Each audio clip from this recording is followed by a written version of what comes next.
Hi everyone, welcome to another video. Now, I got lots of questions about flies, and this is going to kind of maybe answer a couple of questions. One was, what flies did you hate tying, Davie? And geez, there was lots of flies, but there was one that always stuck out in my mind, was these flies here. But originally I tied these on treble hooks, so I don't have any. The old sea trout hooks, these were for sea trout, and I would tie like a medicine fly on a size 16, 14, 12 type hook, treble hook. They had 3 points there, and they were really, when you jagged your fingers. Now this is when I commercially tied flies, when I did it for a living, and you basically had to tie all types of patterns. Now, the other question was, I was talking to a friend who's really into sea trout fishing, and I used to tell him about the one tied with the medicine fly, or teal blue and silver, tied with CDC. And it's when I worked with a company who produced flies for Iceland, and this was a very popular fly. I'm not sure where it came from. Ron Sutherland from Scotland, from a Helmsdale fly company, used to, I'm not sure if he was behind the fly or not. I could be right, wrong, or whatever. But anyway, it was one of these flies I used to hate tying, but I got asked quite regular for it. The medicine fly is a great sea trout fly, whether it's tied with dyed blue CDC fibre as a hackle or not. It really is. I mean, it's up to you.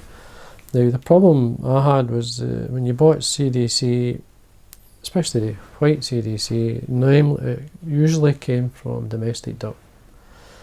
And you get a lot of broken ends. You never get good tips. You never get really much to really wind as a hackle. I mean, this one's not too bad. It's got some sort of taper, but there's not much there.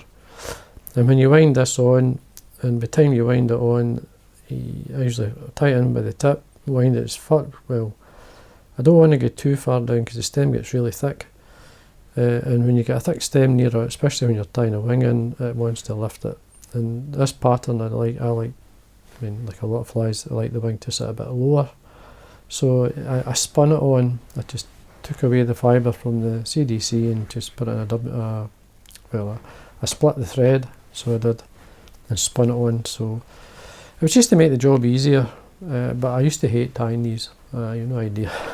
But anyway, there's a few other patterns that used to drive me crazy, but if you're doing it for a living, you have to just grind with it and work with it, and just get on. But nowadays I just tie to suit myself. So now, one of the hooks I tied a lot on at one time was the Patriot. This is a wee silver, size 12 mainly. The other one, I've actually found one of my original flies here. It's there. This is tied on a Salar, which I can't remember the number for it, but like it may have been a 12 or a 14. Again, it's all eye. I don't have any of these left. Obviously, I've got some of these left. You can buy the Magni. I think the Magni double from Full and Mill. They have a silver double. It's a while since, as I say, I've tied these. But we'll give it a go. I'll show you how to tie it. Thread colour I'm going to basically tie it with a red thread. I'm just going to use the Uni. Uni was probably the main thread I used to use, but I'm working on the Full and Mill, this Pro Thread twisted version, just over the winter, just to see how it goes. But I always highlighted the thread using the Glo-Brite floss, just to brighten the head up. But you could leave that off, or you could just make it a black head. It'll still work, but I always liked a bright head on these flies, especially the medicine fly. So anyway, I'm just going to wax the thread, just run the wax through, give me the grip. Now you could put a tail on this. On the medicine fly originally I didn't do that. First time tighten my vise up, get my thread on. I'm using a small wire, silver wire, to protect the tinsel body. Now you could tie, dropped my wire. You could tie straight onto the, just put a hackle on and a wing, which I did on, especially on a silver hook, because you could get away with that. I remember even painting the hook silver at one time. It was a fad, it was good. Anyway, I'm taking the thread to the point of the hook, so basically the thread's in line. Get yourself a silver tinsel or mylar or some sort. This is a kind of a large, it's a gold and silver. Now I have the silver facing myself. I catch this on the top. Just run it up. Come up and give yourself an area to wire, or to I'm going to say split the thread and then form the hackle of CDC. So it's like two head lengths if you want to look at it that way. So we bring our silver up, so obviously it's showing nice and tight. I used to use silver holographic in this fly as well. It seemed to work. But you could mess around. More wax on my thread. Trim that away. I always did a couple of turns or so at the back with the wire, and then I just rub it quite close. Straight turn at the top, and lock it in nice and tight. It's important that you make sure your wire's tied in so that it doesn't, that's holding the body together. But even if you lost the body, it'd be fine. CDC, as I say, I just split the threads, so the first thing I'm going to do is just take the thread, my hook to the side, and spin my bobbin anti-clockwise. This will basically flatten the thread so I can split it. Now you could form a dubbing loop, you can do what you like. You can see I put plenty of wax on. I'm going to split it, but before I do that I'm going to get one of these CDC feathers. As I say, they are reasonably quite rough. You could wind it on, as I say, but you end up with quite a thick stem, so the easiest way to do it is to remove the fluff or the fibre. So all I do is just from both sides tear it off. Now the tip you could use in the tail, it would work in the tail, so you could tie some with the tail. The other thing you could try in the tail is red fibre. Now what I'm doing here is I'm just going to line up the ends a wee bit, just the long fibres, just pinch them away. Lengthwise, usually it was quite long. Now you want it to the back of the hook. So what I like to do then is straighten these up, save a wee bit of bulk. Now you get my dubbing needle and just rub the thread, it flattens it out, put your finger beside it. You don't need a lot of space, it's stuck there. I'm just going to open this out. I don't know why it's stuck. I may have broke the thread, but you don't need much room. You can work with that. Just put your hackle of CDC or your fibres in to form your hackle. Now what I like to do is just spread them out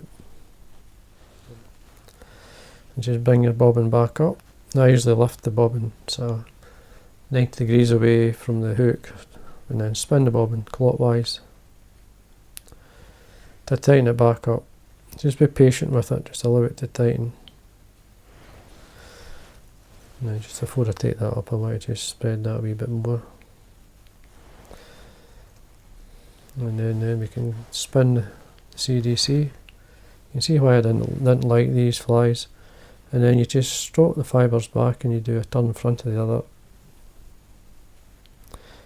And then that there I get 3 turns. You really got to allow that, tie the fly and wait till it's finished. Now I always like to put the hairdryer through it, even a wee bit of velcro just to draw back the fibre to try to put something back into it. But these flies, have no idea how well they worked. They look terrible, but they worked. That's the main thing. So the hairdryer, I'm just seeing where all the fibre is really. You can see it's very sparse. Sea trout flies are sparse. Just looking at where it's sitting. I'm actually going to go back because there's a space there. There's a wound out, there's a wee bit of space, but we can go back. Just we can straighten that up, even though that looked actually quite good, that fly. Again, I'm just going to make sure any fibres going forward, drawing it back with the thread.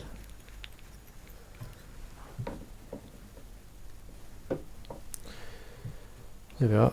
Now the wing, I'm going to use some, this is actually from a Widgeon. These are the kind of, I'm not sure the actual name for them, spears.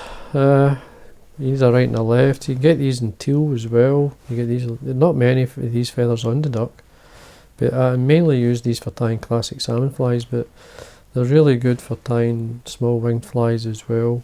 If you haven't got that, then you just use teal flank, teal body feathers even. As long as you got a teal light feather on the top. Now I'm going to take a right and a left from here, so not too wide.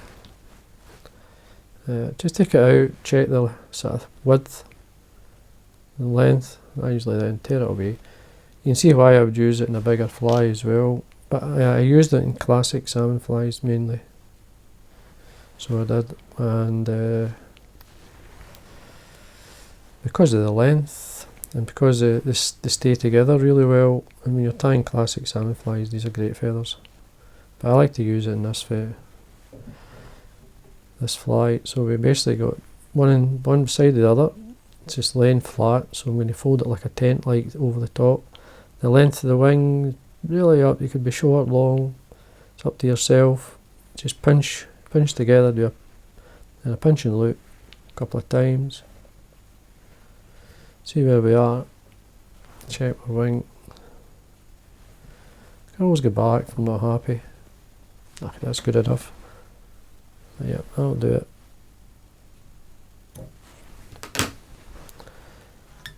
Again, wax on my thread, make sure this is tied in really tight. And don't be shy with a head on these flies. You want a good aiming point. And you want to whip finish. And then I'm going to change my thread to the Glo-Brite number 4. Make sure that's tight. Trim away. As I say, you could leave it just that nice, that dull red, that works. So the Glo-Brite floss I've obviously put on my bobbin holder. So that's that there. You see number 4, Glo-Brite floss. Just run my wax through, which if you run the wax through, helps to keep it bright and gives it a lot of grip, especially when you're doing it like this. So what I do then is just catch it onto the eye, work my way up, forming a nice bright head. So ignore the waist piece just now, and then just whip finish. Again, tighten up, trim away.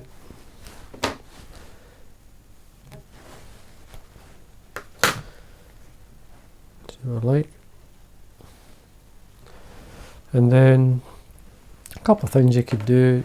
You could obviously varnish it 2 or 3 times. A lot of people like the resin, so I'm going to use the resin. So just a fine clear resin, and I usually just put it on my desk, a wee drop. There's lots of resins out there. I'm using the Bug Bond. Just lightly apply it all the way around.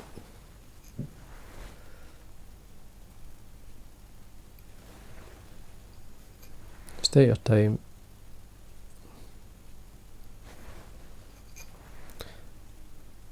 A lot of people, another question I get asked about, when I wax my thread and I put on something, like a varnish or a resin, will it not just fall off? No, it will stay on, so it's usually sets quite hard. It's all the way around.